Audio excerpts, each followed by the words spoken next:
Fala pessoal, aqui é o Diego. E seguinte, estamos começando mais um episódio do Bookcast, o seu podcast literário. Seja muito bem-vindo, muito bem-vinda para quem está chegando agora e para quem já conhece, já é audiência do Bookcast. Muito obrigado pela audiência. Você que não me segue aqui no Spotify ou se você está me assistindo e ouvindo no YouTube, por favor, me siga nas plataformas. Isso ajuda bastante a divulgar o trabalho do Bookcast. Hoje a gente está chegando no 39º episódio. Para você que está ouvindo esse podcast ou na data de lançamento ou próximo à data de lançamento, a gente está chegando na data de Halloween de 2021, então nada mais justo do que trazer uma história de terror aqui para apreciar essa data do Dia das Bruxas, né, do Dia dos Mortos. A gente tem várias culturas em diferentes países. Eu sinto que o Brasil está contemplando essa cultura de Halloween mais a cada ano, assim. Tal qual Black Friday. Nossa, tal qual é muito velho, né? Tal qual Black Friday, a gente está implementando outras coisas da cultura americana também, como a gente sempre fez, né? Mas o Halloween eu acho que é uma das minhas favoritas que a gente está trazendo aqui para o Brasil. E eu trago aqui para vocês uma história de terror muito clássica. Eu não tinha conhecimento nos detalhes dessa história. Eu já tinha assistido os filmes, claro, mas nunca tinha, enfim, entrado mais no detalhe. Ela faz parte ali daquela tríade do terror, digamos, que tem o Exorcista em 71, que teve o lançamento do livro e depois do filme, que fez um baita sucesso, inclusive um dos melhores filmes de terror, na minha opinião. A gente teve o Bebê de Rosemary também, que é um pouquinho antes, em 67 ele foi lançado, e também teve o filme do Roman Polanski, que foi super, premiado, teve Oscar também, se eu não me engano. E, inclusive, desses dois livros que eu acabei de citar, dessas duas histórias, tem episódio aqui do Bookcast para você ouvir, então vá lá se você não ouviu ainda. E tem esse terceiro livro que forma essa tríade aí do terror que eu digo, ali por volta do final dos anos 70, final dos anos 60, início dos anos 70, e eu já vou dizer para vocês em breve, daqui a alguns minutos, qual deles eu acho mais aterrorizante, assim. Mas primeiro, quero passar a ficha técnica desse livro.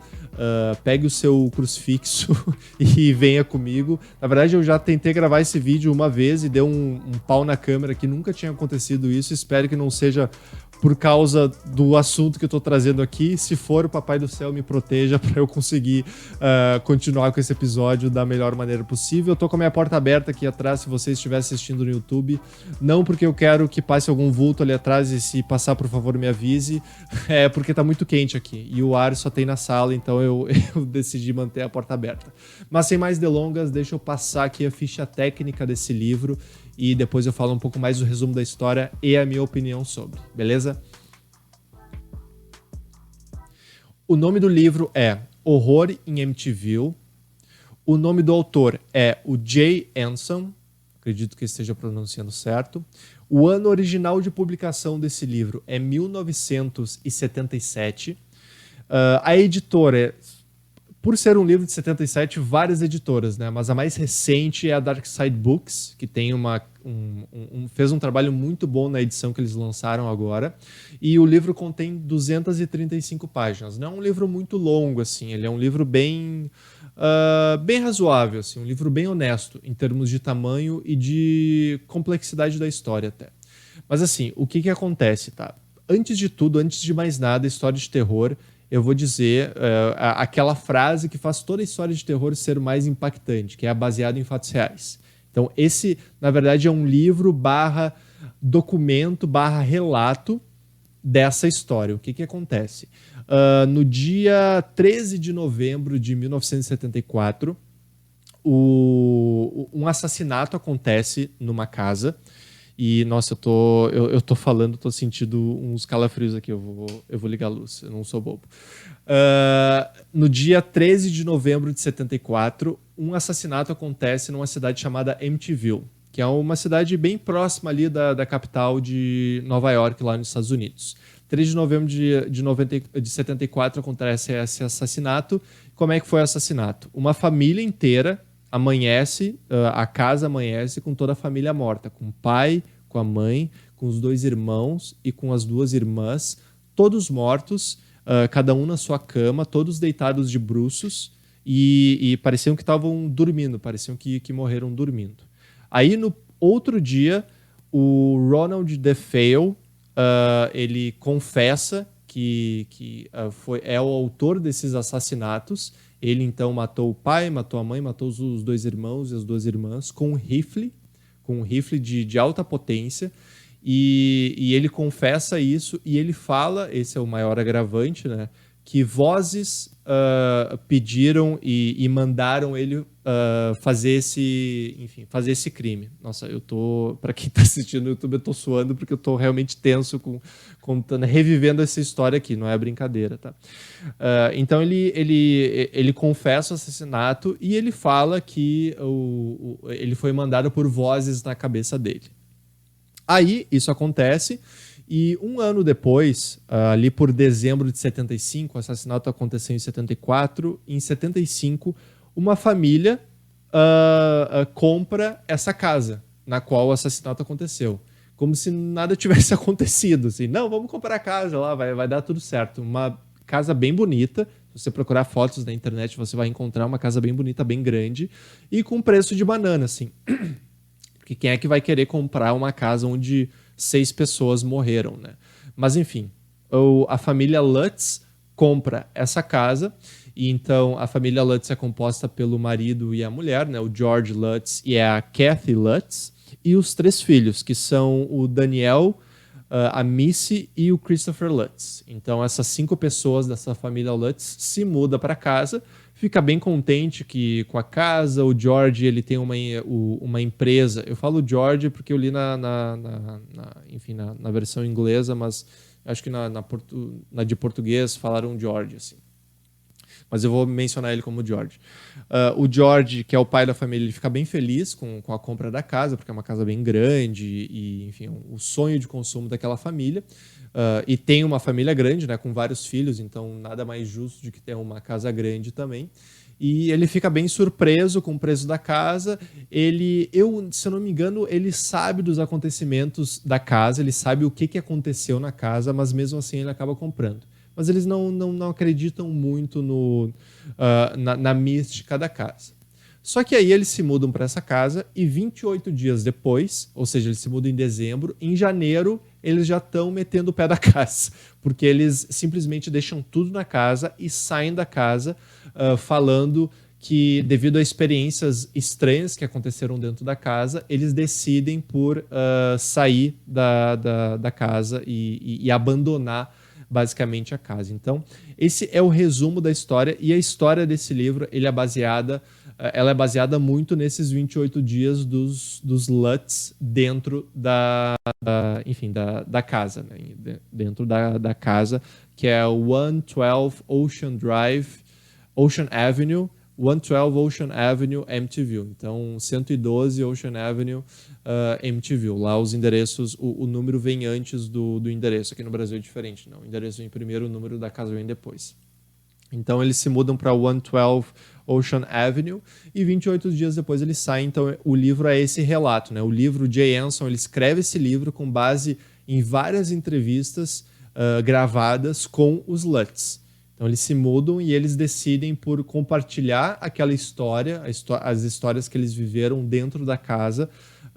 Enfim, nesse livro que o Jay Anson ele lança e, enfim, ele ganha esse sucesso por causa dessa veracidade, entre aspas, que aconteceu com a família, né? Então, muitas pessoas na época e até hoje ainda falam que era tudo mentira, que era tudo um esquema para ganhar publicidade, para ganhar mídia, para ganhar, enfim, na época não tinha seguidores, né? Mas para ganhar atenção.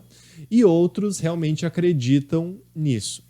Assim, eu não vou entrar nesse mérito de se eu acredito ou não acredito, se é verdade ou não verdade. Eu estou aqui para analisar a história do livro. O livro como um universo completo. Assim. É claro que é muito legal tu começar a pesquisar sobre as coisas que aconteceram em volta da história, né? Mas eu estou aqui para falar do livro.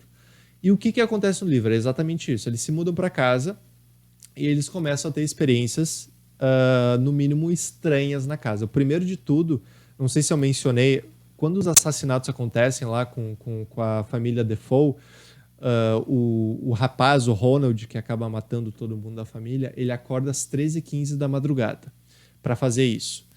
E eu acho que eu também mencionei, todos os parentes eles são mortos com um rifle de alta potência e nenhum vizinho ouve nada. Nenhum vizinho fala que escutou um barulho. Então imagina, um tiro a gente já escuta, um tiro de um revólver normal a gente já escuta de longe. Imagina 6 tiros de um rifle, rifle é ótimo, rifle super poderoso e de alta potência, os vizinhos não escutarem 6 vezes. Então é realmente estranho.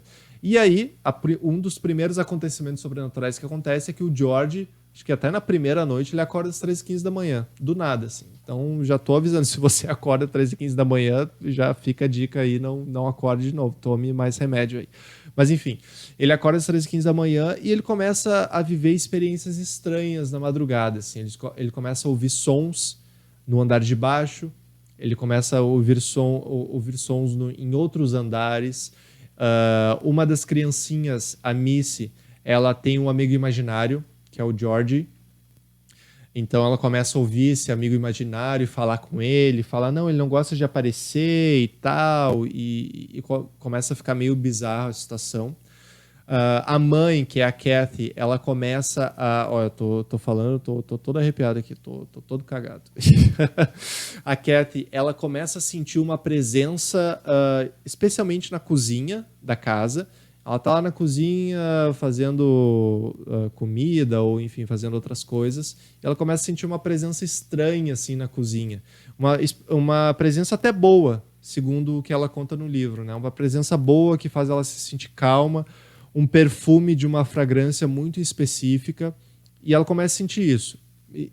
Estranho também, por mais que ela tenha uma sensação boa com aquilo, estranho. Os banheiros, eles começam a aparecer com uma mancha preta, estranha nos vasos, então isso também é uma coisa estranha que a família fala. Outra coisa, uma forma de musgo começa a aparecer nas paredes, então, tipo, muito bizarro essas coisas. Mas o que mais pega, assim, que eu acho que pega muito em filme de terror, é que eles têm um cachorro, e o cachorro começa a agir de forma estranha. E os animais, eles têm um sexto sentido, assim, sabe? Eu sinto que eles têm um sexto sentido. Então, quando um cachorro começa a agir de forma estranha, aí o negócio é sério. Enfim, acontecem várias coisas assim. O George, como eu falei, ele começa a acordar às 13h15 da manhã. Ele vai lá na casa do barco, lá. Por alguma razão, às vezes ele acorda lá na frente da porta da casa do barco. Por alguma razão, não sabe qual. Às vezes, quando ele acorda, ele começa a ouvir um som muito grande. Esse é uma das coisas que mais me aterrorizaram no livro, foi essa cena, assim.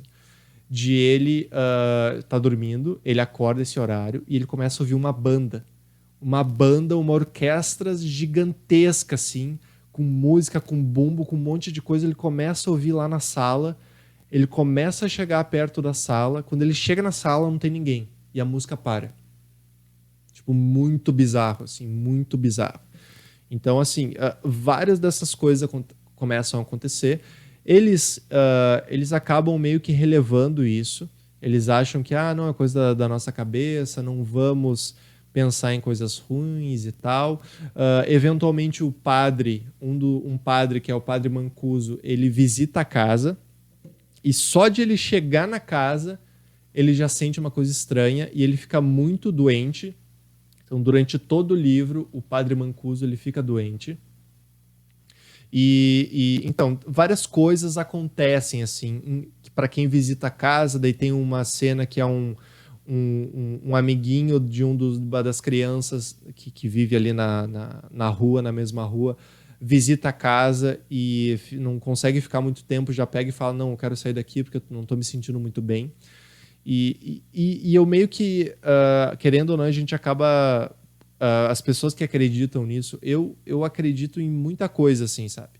Mas eu nunca vivenciei uma experiência muito... que realmente comprovasse para mim que, nossa, esse outro mundo existe, assim. Mas eu tenho a mente aberta. E eu consigo lembrar de lugares onde eu entrei e eu não me senti bem-vindo. Talvez não seja nem pelo que tem em volta da casa, daquele lugar, mas às vezes também a energia da pessoa que está te recebendo. Eu acredito bastante nisso, na famosa vibe da pessoa. Às vezes a energia da pessoa não tá naquele lugar que tu gosta, e isso porventura acaba te colocando para fora, tu acaba absorvendo algo ruim para ti, seja pela energia da pessoa, seja pelo que a pessoa tá te passando ali, falando contigo. Então, eu consigo muito me ver num tipo de situação assim, sabe? Eu sinto muita empatia, senti muita empatia com os Lutz. Só que assim, eles se mudaram para uma casa onde esse assassinato aconteceu horrível da família, que 6 pessoas da família morreram, né? Então, tipo, é meio que. É da hora pra bandido, sabe? É meio que, porra, tu não queria que acontecesse as coisas que estão acontecendo, né? Capaz, tu não queria que acontecesse isso. Mas, enfim, eles. Por isso que o preço estava tão baixo, né? Acabaram comprando a casa. Enfim, vão para casa, começam a viver tudo isso. E depois de 28 dias, depois de vários acontecimentos bem peculiares, eles acabam metendo o pé da casa, acabam saindo da casa. E, só que até a saída deles da casa, essas coisas acontecem sucessivamente, assim, acontecem diariamente. Por isso que são 28 dias realmente que foi o limite deles, não foi nem um mês, foram 28 dias que eles pegaram e falaram, não, precisamos sair daqui.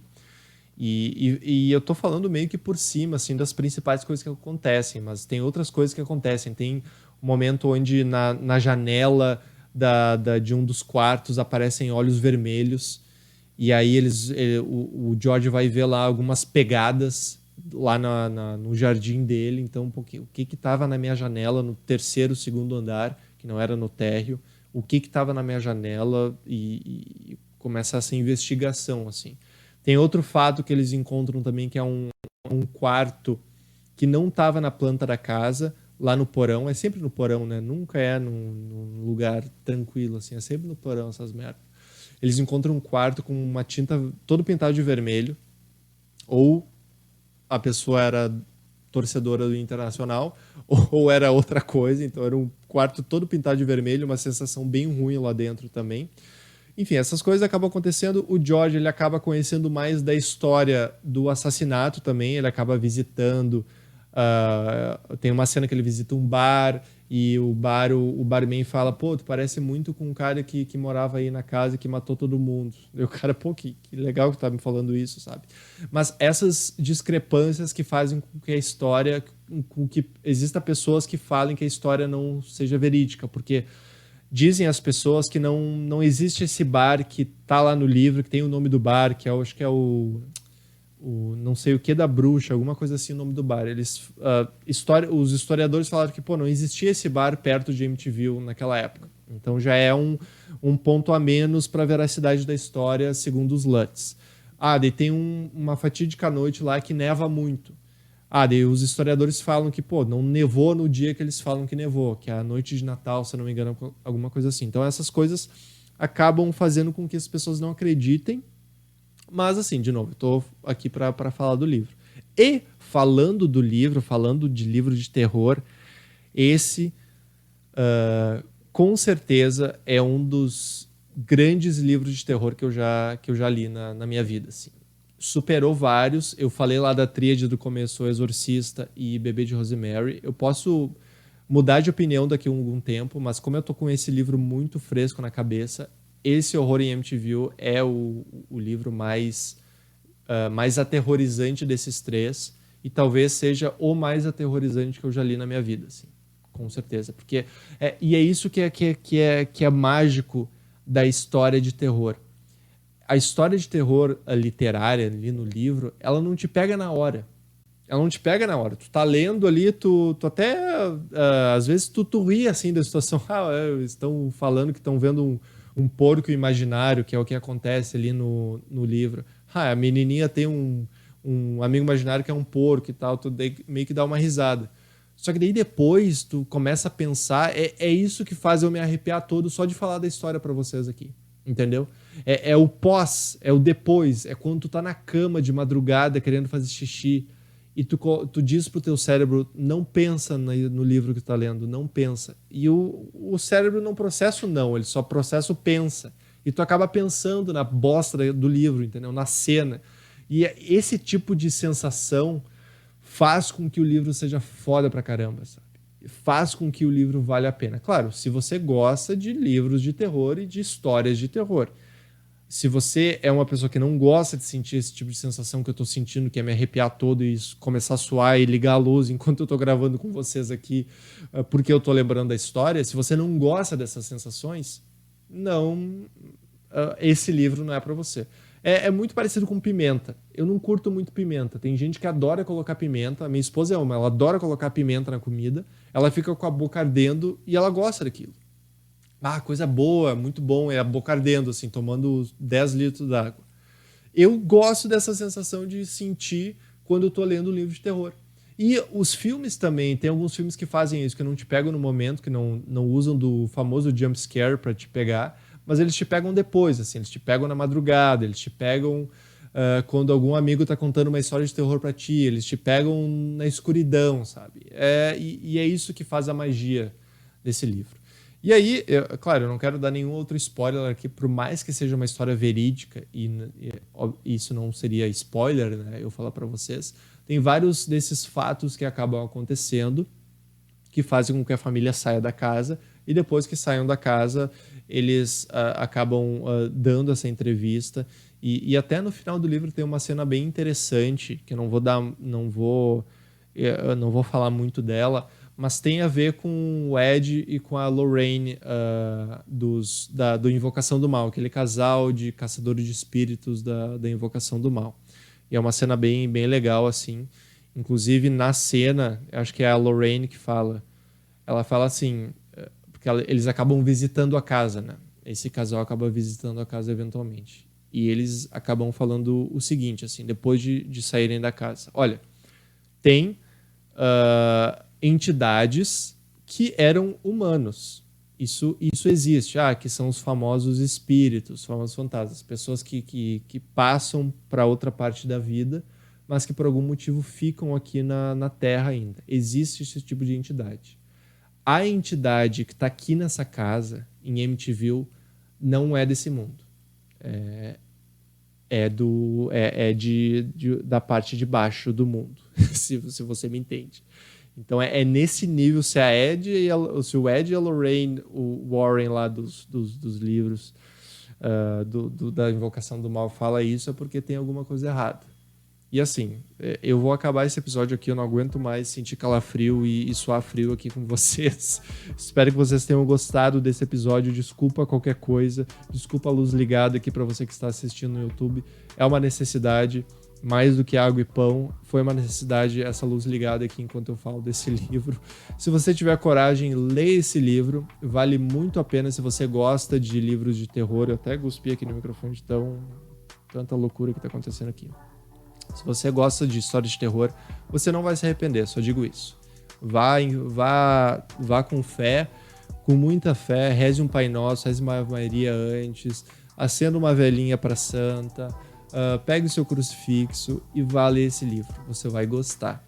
Ou você não vai gostar, mas aí você vai acabar gostando, porque você gosta de filme de terror. Mais ou menos assim. Tá certo, pessoal? Muito obrigado pela audiência. Feliz Halloween para vocês. E é isso. Aproveitem esse momento de terror, se você gosta. E me siga lá nas redes. É muito legal a ponte, né? Aproveite o momento de terror e me siga nas redes. Uma ligação ótima. Eu tenho o Instagram @DiegoSgon, é lá onde eu posto as coisas que eu venho fazendo literárias, lá que é o meu perfil pessoal, lá que é onde eu posto os sorteios que acabam acontecendo aqui no Bookcast. Me siga no YouTube, se você não me segue ainda, me siga lá. Me siga no Spotify, é bem legal que você me siga no Spotify, tem muitos seguidores todos os dias lá vindo no Spotify, me siga lá. E é isso. Muito obrigado pela audiência e até o próximo episódio. Tchau, tchau.